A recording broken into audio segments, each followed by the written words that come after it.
Hello everyone. Welcome back to our channel where we dive deep into the wisdom of the world's best books to help you transform your thinking and your life. Today, we're exploring a profound yet less discussed masterpiece, How to Own Your Own Mind by Napoleon Hill. Imagine possessing the power to direct your thoughts in such a way that they consistently lead to success and fulfillment. Intriguing, right? That's exactly what Napoleon Hill promises to teach us. This book goes beyond mere thinking. It's about strategically organizing and controlling your thoughts to achieve your dreams. Stay with me until the end of this audio, as you're not only going to uncover the philosophical underpinnings, but also actionable strategies that Hill provides for personal and professional excellence. Whether you're new to Hill's teachings or a seasoned follower, the insights from this summary can profoundly shift how you approach your goals. Do phrases like, "Your mind can control any situation," and "think positive" irritate you? While they carry logic, how positive do you really think you are? How can you use your mind to overcome difficulties? If you're honest with yourself, you'll recognize that sometimes your mind can be your biggest adversary. You try to achieve your desires, but often you fail. Many aspire to live with a better mindset, yet it remains elusive, leading to a cycle of fear and failure. But don't worry, this summary will guide you through a mind transformation. You'll learn the critical importance of thoughtful action, how to train your mind to seize opportunities, and most importantly, discover your true purpose and the path to achieve it. So, are you ready to take control of your mind? Creative vision. Creative vision is not something people often talk about in their daily conversations. Some might think that this term fits more into the fields of art and literature, but for the philanthropist and industrialist Andrew Carnegie, creative vision is something everyone should master. According to Andy, creative vision means the ability to recognize opportunities and take action on them. An important element of creative vision is imagination. Andrew further explains that imagination comes in two forms: synthetic and creative. Synthetic imagination involves combining ideas and principles to form an original idea. However, in today's time, nothing is completely authentic. Almost everyone has some idea, so synthetic imagination means rearranging old ideas to create something new. A prime example of someone who used synthetic imagination is Thomas Edison.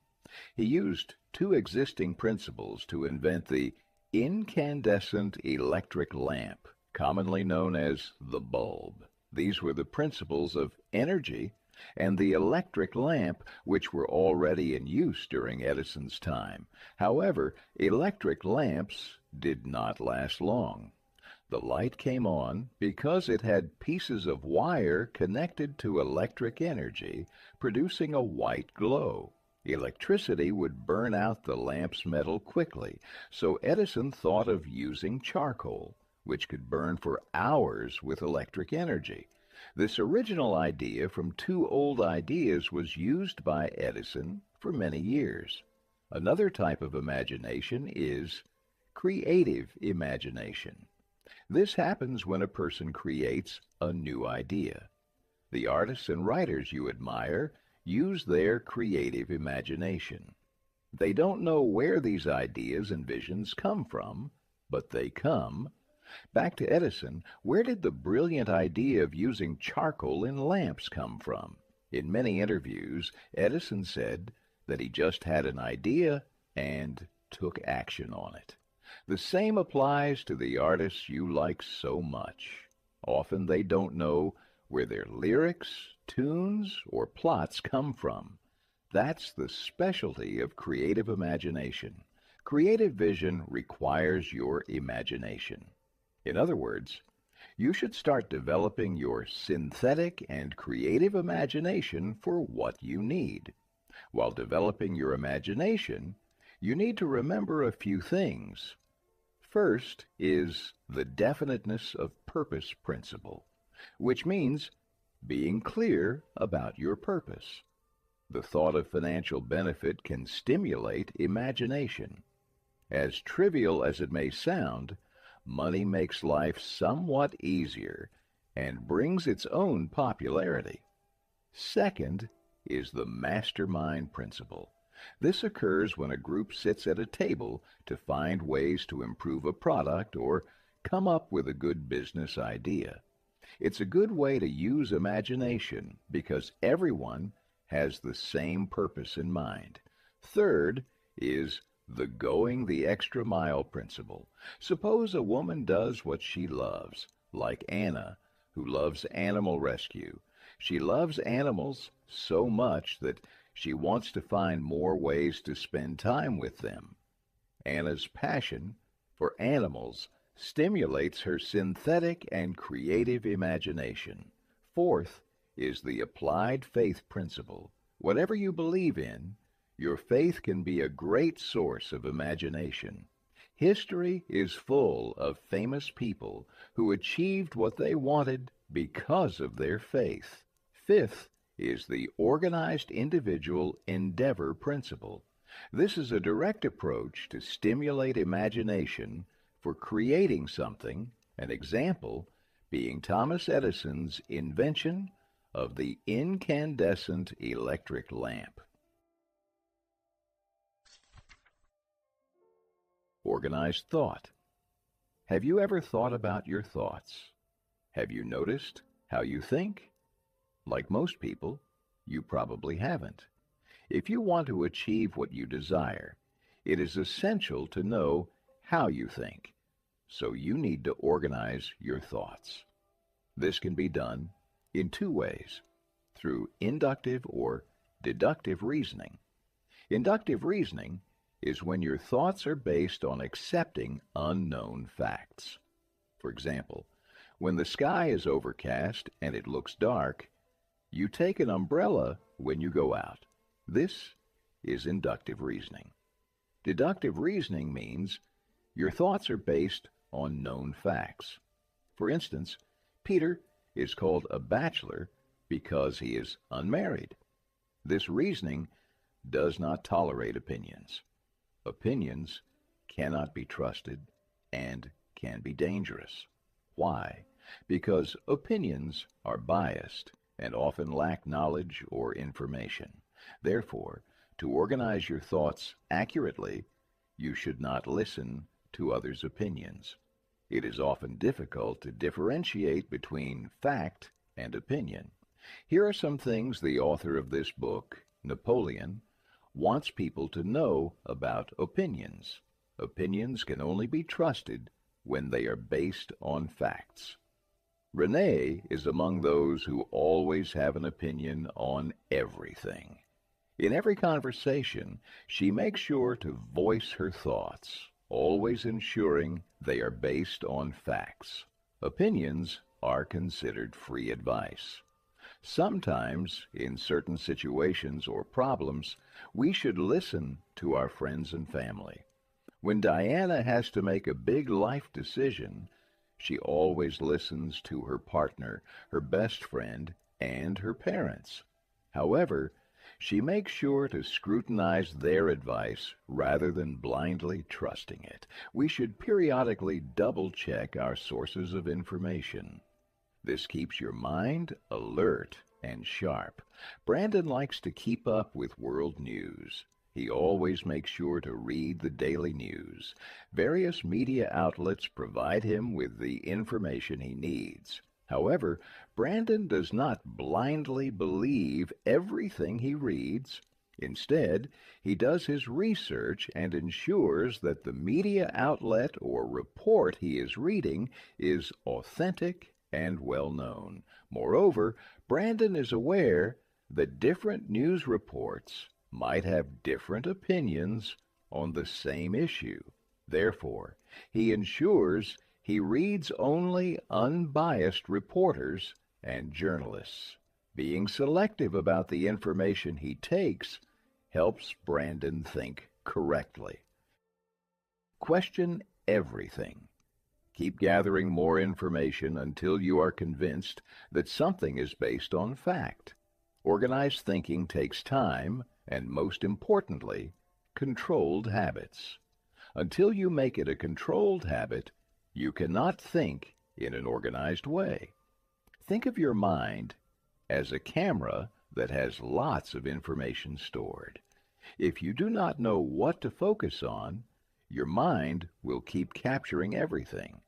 In other words, your brain will keep adding useless information from around the world, including useless propaganda, gossip, and trivial matters.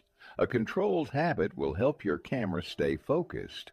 It will be able to zoom in on a rare bird among thousands of trees. That is, you can focus and store only the important and useful information in your brain. When it comes to controlled habits, where will you start? You do this through the definiteness of purpose. For example, suppose you want to be healthy and fit. You complain about how much weight you have gained. Then you decide to become more aware of your health. However, your desire to be fit and healthy is just a desire. You are still eating unhealthy foods. You are not following a healthy lifestyle. You haven't made any changes to your environment. Controlled habits require willpower. You need to be aware and make an effort to reach your goals. Suppose you want to improve your organized thinking, but this can only happen through repetition.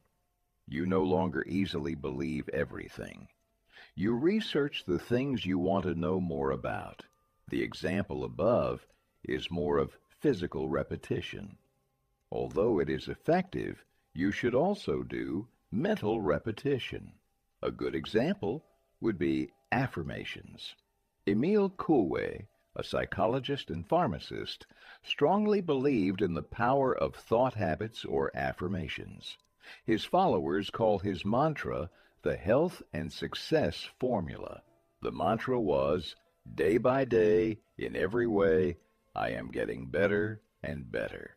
This sentence may sound foolish to repeat daily, but anyone who understands how powerful human thoughts can be will never underestimate this mantra. Penelope finally had the courage to open her bakery. Baking had always been her passion. Penelope knew that starting a business was a long and difficult journey. She needed to gather money and other resources, so Penelope made a list of tasks she needed to complete. She also made sure to work on only one task per day. Penelope showed definiteness of purpose here. She dedicated her time and effort to achieving her dream. Because she will always be working on her list, she also showed physical repetition here. In addition, Penelope kept practicing her daily affirmations. She kept telling herself that she was capable and would soon open her bakery. She also reminded herself that good things take time, so she should be patient. Penelope's affirmations kept her motivated throughout the journey. Whenever she felt discouraged or frustrated, her habit of affirmations gave her energy. Also, do not underestimate the law of attraction. Whatever energy you give to the world will return to you. If you habitually look on the bright side, positive things will start happening to you, and the same can be said for the negative. Controlled attention. Controlled attention is as crucial as controlled habits. Napoleon emphasizes that controlled attention is one of the principles needed to become successful. Controlled attention is very powerful, often referred to by Napoleon as mental dynamite. Through controlled attention, you can eliminate all your doubts about yourself. But how can we achieve controlled attention? For this, you need 5 factors: definiteness of purpose, self-discipline, controlled attention, auto-suggestion, and the power of will. Let's take the example of a man who needs money to define these factors. Harold desperately needs money to pay his rent at the end of the month. Of course, like most people, Harold could just stress about the money without doing anything. However, Harold could also use these 5 factors to make some money. Showing a definiteness of purpose, Harold decides he will gather the money to pay his rent. This intent keeps him alert about where he should spend his time and energy, rather than scrolling on his phone for hours. Next is bringing in self-discipline by controlling his emotions. Harold does not fear that he will fail to arrange the money. He does not let his doubts and despair take over him. While it is hard to earn money quickly, Harold knows that if he lets fear win, it would not be good for him. His fear would force him to give up. The other factors are brought together by the next factor, which is controlled attention. Harold spends most of his time and concentration on making money, which is what controlled attention means. Next is auto-suggestion. Auto-suggestion is when Harold starts brainstorming. He starts looking for ways to make money. Since he was good at fixing things, Harold could ask around his neighborhood if anyone needed something repaired, or perhaps he could tutor their children in math, as he was good at it. Autosuggestion is a way for the mind to tell you that you can approach a situation in 1,000 ways. The final factor is willpower. No matter how bad the situation seems, there must be some way out of the problem. Your firm intent and persistence are driven by your willpower. Harold talked to the first 5 neighbors who might refuse his service, but perhaps another neighbor might say yes, and keeping this in mind, Harold did not stop trying. These 5 principles will help Harold make money, and are the same principles that successful people in history have followed. Take the example of Thomas Edison here. Edison credits his achievements to the principles he diligently followed. When asked to name the most essential thing in the field of invention, Edison made a list. He emphasized defining what a person wants to achieve, meaning one should be sure about their purpose. Then Edison well explained what controlled attention and autosuggestion mean. Edison said that a person should fixate on the purpose they want to achieve. They should be so involved in the work that they don't even know what impossible means. A person has controlled attention because they stay focused on what they need. They spend time and effort mastering their craft and seek help from like-minded people. They never waste their time on things that do not help them succeed, nor do their failures, obstacles, or self-doubts stop them. This is very much like the principle of willpower. Autosuggestion also manifests in a way that if a person believes, they will achieve their purpose. Edison also pointed out a common problem among most people. Most people give up before they even start. You set limitations on yourself that prevent you from even trying. You hadn't actually started, but your mental attitude had already failed you. Alexander Graham Bell, who invented the modern telephone, also understood the importance of firm intentions and continual persistence. Alexander did not invent the telephone on his first try. He proudly says that he does not even remember how many times he failed. Was this discouraging for him? Yes. Did it stop him from trying again and again? Absolutely not. He kept trying until he successfully transmitted sound through a wire. Andrew Carnegie's analysis of controlled attention. When it comes to controlled attention, Andrew Carnegie highly praised it. Anyone can easily apply it in any area of their life and be successful in that area. Andrew views controlled attention as combining all the capabilities of the mind for one purpose. In his own case, when Andrew had to make and sell steel, he used every area of his mind. Andrew's secret to success was focusing all his attention on steel. In other words, by having a specialization, you can increase your chances of achieving what you want. But what about industries that thrive on diversity, such as retail merchandising, where there are departments for sports equipment and clothing? Here, Andrew says that controlled attention can also thrive in diversity.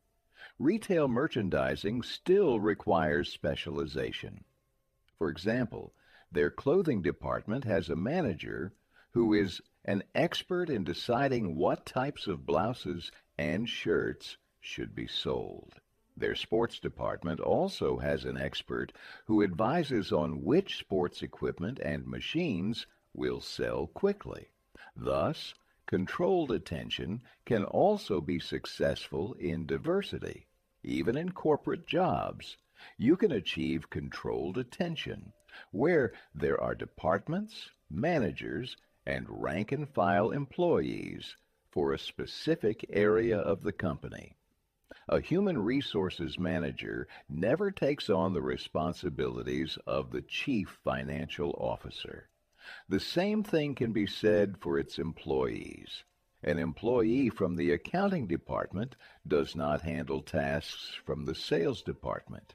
If you are unable to decide which field you should specialize in, there is no need to worry.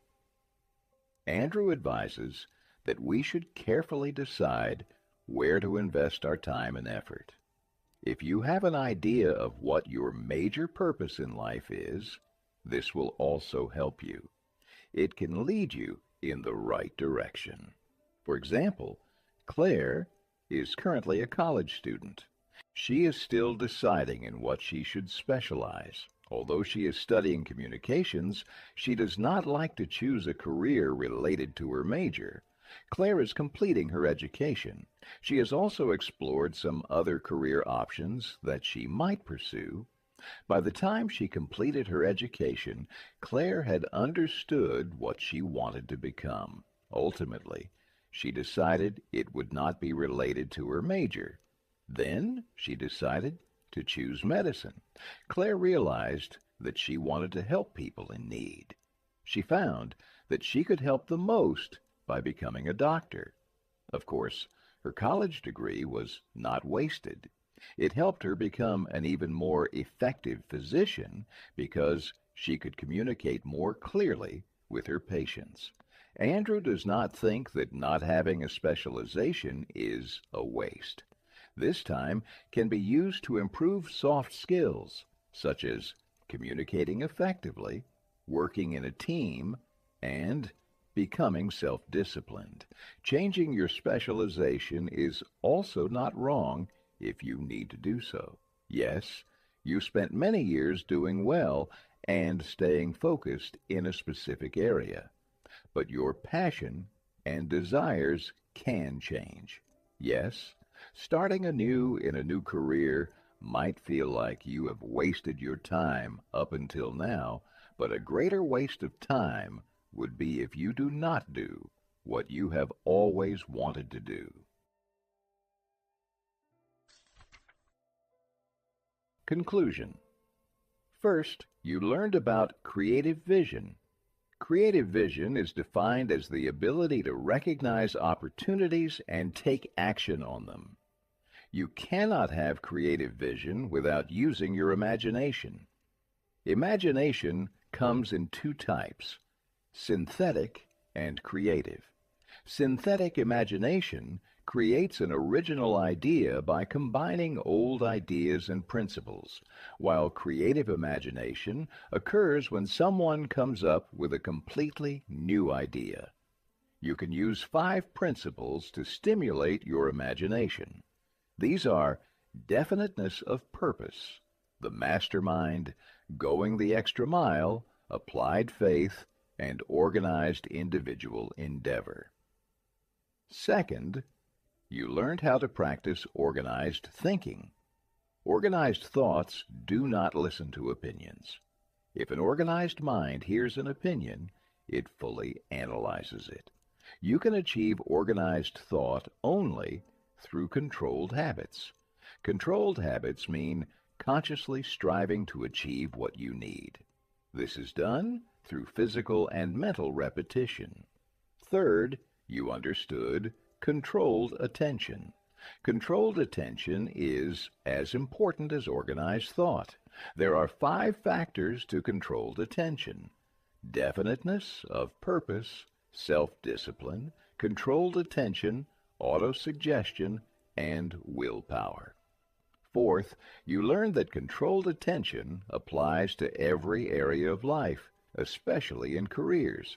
Specialization can increase your chances of success. It helps you focus all your time, attention, and energy in one field or industry. The more you know about a specific field or industry, the more likely you are to succeed. No one can stop you from achieving what you want. Ignore the fears and doubts in your mind and plan to achieve your dreams. What is the real purpose of your existence on this earth? Once you find out, your mind, body, and soul will fully commit to achieving it. Trust in yourself. You can definitely do it. And that, my friends, marks the end of our journey through How to Own Your Own Mind by Napoleon Hill. I hope you found the insights we explored today as transformative as I did. Hill's principles aren't just theories. They are tools that, if applied diligently, can dramatically change the way we perceive and interact with our world, propelling us towards true success. If this summary sparked your interest, I highly encourage you to get a copy of the book. There's so much more depth inside that can help you refine and apply these principles in your life. Don't forget to like this video if you enjoyed today's content and share it with someone who could benefit from these powerful ideas. Your support inspires me to continue uncovering the wisdom hidden in the pages of the world's most impactful books. Lastly, if you haven't already, please subscribe and hit the bell icon to stay updated with our latest uploads. We're on a mission to bring you the knowledge that not only informs, but transforms. I'd love to hear your thoughts on this book and how you plan to implement what you've learned. Drop a comment below and let's keep the conversation going. Thank you for listening, and remember, the power to change your mind is the power to change your life. Until next time, keep reading, keep growing, and keep owning your own mind.